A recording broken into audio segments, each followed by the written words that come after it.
Nehru trophy മത്സരത്തിൽ ചുണ്ടൻ വള്ളം ജയിച്ചാലും തോറ്റാലും ഓരോ കരക്കാർക്കും അവരവരുടേതായിട്ടുള്ള വിഷയങ്ങൾ ഉണ്ടാകും. എന്നാൽ കോഴിമുക്ക നാരായണൻ ആചാര്യയുടെ കുടുംബത്തിന് ഏത് ചുണ്ടൻ വള്ളം ജയിച്ചാലും സന്തോഷവുമില്ല, ദുഃഖവുമില്ല.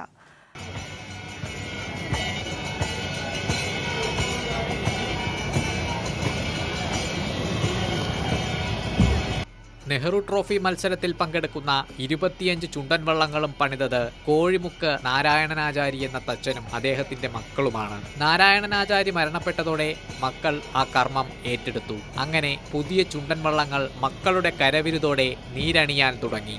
ഇപ്പോൾ പുതിയ ചുണ്ടൻ വള്ളങ്ങൾ പണിയുന്നത് ഉമാമഹേശ്വരന്റെ മകൻ രാജേഷാണ്. ഏത് ചുണ്ടൻ ജയിക്കുമെന്ന് ചോദിച്ചാൽ അദ്ദേഹത്തിന്റെ മറുപടി ഇങ്ങനെ: എല്ലാ 10 വള്ളങ്ങൾ കളിക്കുന്നത് നല്ല ടീമുകൾ വന്ന് 10ന് ചാൻസ് ആണ്. ജയിക്കുന്ന വല്ല മില്ലി സെക്കൻഡ് അല്ലെങ്കിൽ ചെറിയ വ്യത്യാസത്തിൽ ഏത് വള്ളമായാലും ജയിക്കും. എല്ലാ വള്ളവും നമ്മുടെ കുടുംബത്തിലെ വള്ളമാണ്. ആര് ജയിച്ചാലും ഞങ്ങൾക്ക് സന്തോഷം.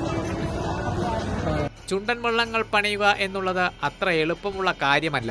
1 കോടിയിലധികം രൂപ ചെലവ് വരും ഒരു പുത്തൻ ചുണ്ടൻ പണിതിറക്കാൻ. വള്ളംകളിയുടെ ആവേശം പുന്നമടക്കായലിൽ എത്തിയതോടെ ഇരു കരകളിലും അതിന്റെ ആർപ്പുവിളിയും ആവേശവും കാണാൻ കഴിയും.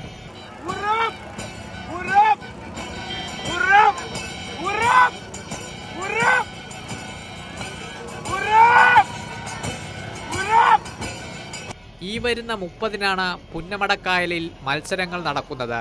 അതിനു മുൻപായിട്ട് ചുണ്ടൻ വള്ളങ്ങൾ പുന്നമടക്കായലിൽ പരിശീലനത്തിനായി എത്തിക്കഴിഞ്ഞു. കൈരളി ന്യൂസ്, ആലപ്പുഴ.